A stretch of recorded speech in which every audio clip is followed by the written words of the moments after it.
everyone, my name is Swara and today I am here to explore how yoga and Ayurveda have a connection. My name is Sameehan. I am a yoga teacher. I work with the Iyengar Institute in Pune and I also conduct my own classes on Bhandarkar Road and Sahakar Nagar. I have an exhibition going on in my school. In there I have chosen a topic called Ayurveda. So while researching, I found that yoga and Ayurveda have a big connection. So can you please tell me how yoga was derived and from where? So the origins of yoga, if you look at it mythologically, it goes. So Lord Shankar was doing his divine dance, and the others were watching it. So Lord Vishnu, being on his Adishesha, the snake, the serpent on which he sleeps, they were looking at Lord Shankar performing. The vibrations that were being created by his dance, Lord Vishnu's body started absorbing those vibrations and he himself started becoming heavier and heavier. Now after the point, Adishesha could not handle it. He started suffering. So that's when he prayed to his Lord to relieve him of this suffering and to teach him the methods to cure or heal himself. So that's when he learned about yoga, the philosophy behind it, the asanas, the pranayam, and the whole package. After some time, Adishesha thought he wants to go to the earth and teach all these things to humans who are also suffering with diseases of different sorts. Now on earth, there was a woman named Anjali who did not have any children. She wanted children, so she was praying daily to the Sun Lord for a child. Now one day, while bathing in the river, she was offering water in her palms to the sun. A small figure appeared in her palms, which was half snake, half man. And because that figure was sort of born in the palms of Anjali, his name became Patanjali. Pata being palms and Anjali is the mother. So Lord Patanjali was half snake, half man, and he taught other humans the art of yoga, the philosophy of yoga, how to perform asanas, how to perform pranayam, what are the yamas, what are the niyamas. Now this is a mythological story. Now if you go according to the history, about 3 to 4,000 years ago, there was a wise sage named Patanjali, a human sage. He was wise in Sanskrit grammar, he was wise in philosophy, he was wise in the ways of healing oneself. So he wrote a few books on Ayurveda, he wrote books on philosophy, he wrote books on Sanskrit grammar. So we know one of the notable texts he's written is the Yoga Sutras of Patanjali.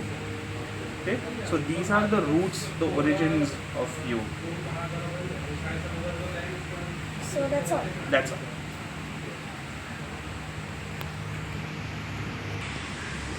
This was a very interesting story, but can you please shed some light on how yoga helps people heal themselves without any medication or surgeries? Okay. So while doing asanas or while doing pranayam, first of all let's take asanas. Okay. In asanas, you start stretching your muscles, you start tightening your muscles, and you start strengthening your muscles. Okay.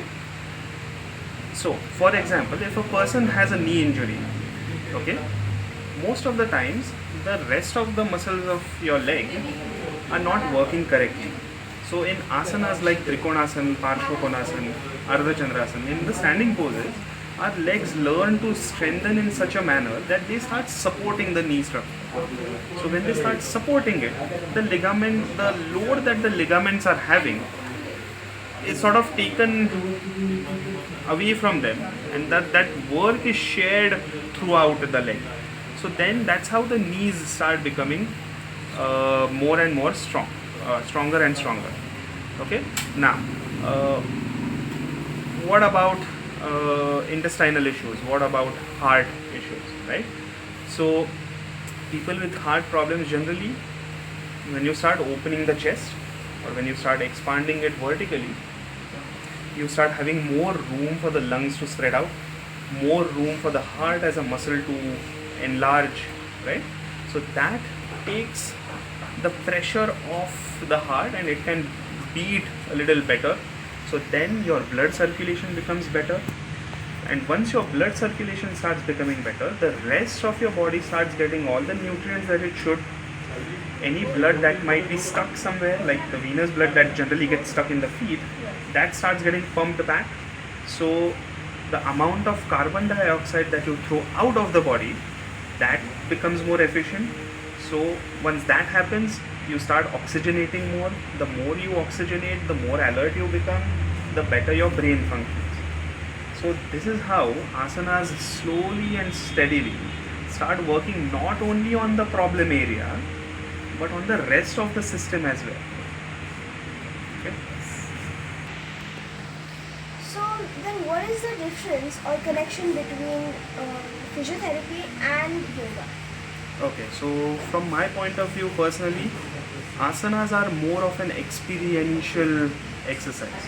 So when I as a teacher do my own practice, I start experiencing what my students might be experiencing. So for example, I personally have a knee injury. So whenever my knee is troubling me, I have to look at it from that point. So my practice routine has to change a little bit to curate for my knee. So that is the time when I understand what my students might be going through when I give them some therapy. So my own experience plays a big role in treating others, in teaching others. On the other hand, a physiotherapist might not do all the physiotherapy exercises that they know. Especially if they are of a healthy body, they'll probably not do all the physiotherapy exercises that there are. But on the other hand, a yoga teacher will always try to practice his asanas, his or her own asana sets, what they lack, what they want to become better at. So that is one of the biggest difference there is between physio and yoga. Now another thing that I've noticed is physiotherapy being a recent science, and as compared to asanas which have been here for thousands of years, you can sort of see how the physiotherapists have derived some inspiration from asanas. There are so many stretches, so many exercises that you can track its roots to asanas. So that is also, according to me, a plus point of doing asanas. So you're just basically going back to the roots of exercise. That was amazing. Instead of people going to physiotherapy or therapy, they could just do yoga to heal themselves. If I want to dive deeper, I found out about pranayama. So what is the connection between asanas, which is yoga asanas, and pranayama? Okay, so asanas and pranayama are 2 limbs out of 8 out of the whole system of yoga. So the whole system consists of 8 limbs like yama, niyama, asan, pranayam, pratyahar, dharana, dhyan, samadhi. Okay, so third and fourth, now when you look at it, you can't individualize these limbs and work solely only on that limb. All these 8 limbs have to work with each other. Okay, now when you're sitting down for pranayam, you're either sitting in Baddha Konasana, you're sitting in Virasana, you're sitting in Padmasana, you're sitting in Swastikasana or Sukhasana. So that means you are doing some asana while doing pranayam. Now on the other hand, if you look at asanas, let's take for example Trikonasana. You're breathing while in Trikonasana. You can't hold your breath and do it. So there is one aspect of pranayam being done while you are in Trikonasana. So there is one aspect of asanas that is being done while you are doing pranayam. So these things cannot be categorized so clearly. Okay? They mix with each other. They have to flow with each other. Now, in certain asanas, you will notice that it is a little difficult to breathe. For example, halasana, where the throat is closed, the chest is shrunk. On the other hand, if you take, for example, Supta Virasana, where you sit in Virasana and lie back, your entire front body is so well extended that your breath automatically becomes longer, automatically becomes deeper, right? So this is how asanas and pranayam have an interplay of each other. Now you can even look at it the opposite way. While doing, let's say for example, for me Supta Virasana is a challenge. So when I am in a challenging asana, my breath is always short and always very fast. So I inhale, exhale, inhale, exhale, inhale, exhale. I'll not let it flow slowly and smoothly. But if I have to sort of make my body comfortable in an uncomfortable asana, I have to use my breathing, I have to use my inhalations, exhalations, make them quieten down, make them a little slower, so that my body starts becoming a little quieter, a little more calmer, and it slowly starts accepting that asana. So that's how the interplay between asanas and pranayam goes. Your asanas help to make your sitting postures better, so the quality of your pranayam increases. The quality of your pranayam helps to make the sustenance of your other asanas better, so because you can breathe better. The moment you breathe better in an asana, you are willing to stay longer. If you can't breathe in an asana, you are not willing to stay. So that's the relation, or that's the play that happens between asanas and pranayam. So they go hand in hand. They go hand in hand.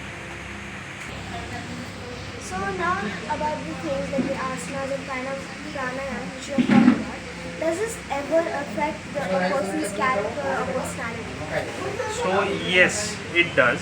So for example, if a person who is feeling a loss of confidence, let's say, right? So what are the signs of such a person?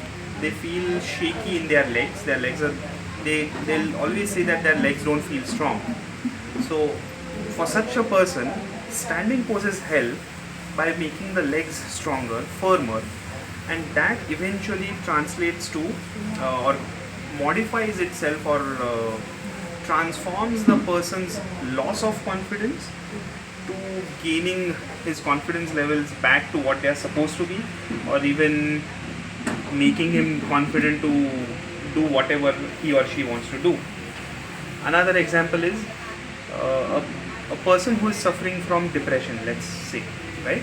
For such a person, opening the shoulders, rolling the shoulders back, opening the chest, doing a lot of back bends, doing a lots of inversions help to getting the blood circulating once again, to getting the spine to become more alert, to getting the nerves a little more active.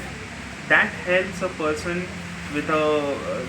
helps a person who has his mood low or low energy or doesn't feel so great to feel a little more vibrant, a little more active. Now on the opposite spectrum, if a person has anxiety, asanas like forward bends, so Paschimottanasana, Janu Shirshasana, Sarvangasana, Halasana, Karnapidasana, these asanas help to quieten the mind and the brain. So if a person is overactive, if a person is an overthinker, these asanas and even pranayam for that matter, they help to quieten the brain activity. So it's safe enough to say that whoever is, so for example, if I am on the anxiety end of the emotional spectrum, I am brought back to normalcy. If I am on the depression side or end of the spectrum of the emotional spectrum, I am again brought back to what's the normal for a human being. So anyone who has any emotional extremes can be brought back by steady and prolonged practice of asana. On the other hand, if you are already practicing these asanas and pranayam for a number of years, it's safe, if that practice is going correctly, you won't be in an emotional turmoil, you won't be in a mental turmoil so easily, because life is going to make it difficult. Okay? Life is going to throw difficult situations at us. So it's our job to not lose our sanity, to not lose our balance during those moments when it is needed the most. So that is where asanas do help a lot. Okay, so So now to conclude, what message do you want to pass on to the people or students like me who want to inquire more? Okay, so first of all, you need to start practicing. Okay, if you have to find out or you have to make time in your schedule, either mornings or evenings, to practice. Initially, it will feel very tiring, it will feel as if nothing's happening, but eventually, your body starts reacting to it, your body starts becoming more sensitive, your body starts talking to you. You can sense that a body is your body is telling you to, for example, after trikonasana or after shirshasana, let's say you want to go to, logically you might think I should go to sarvangasana, but your body might say, okay, let's see the effects of shirshasana on my standing poses, or the effect of standing poses on my shirshasana. For this you have to spend time, you have to hang out with these asanas so much that these asanas also start talking to you. So the first thing you have to do is you start practicing. No matter what asanas you choose, you can choose them at random, they might not have any connection in them, but start practicing as much as possible. After that practice has sort of become stable, then you start reading. You can start reading D.K. Iyengar's books. If you are finished with them, you can start other yoga books. Just start reading. That will help to understand different points of view, different schools of yoga, different thought processes. So that will help to sort of widen your mind to grasp, to accommodate any difficult thought that you might encounter. That should help you a lot. Thank you for your valuable time. I've gained a lot of knowledge because of your wisdom. Thank you so much for having me on this show.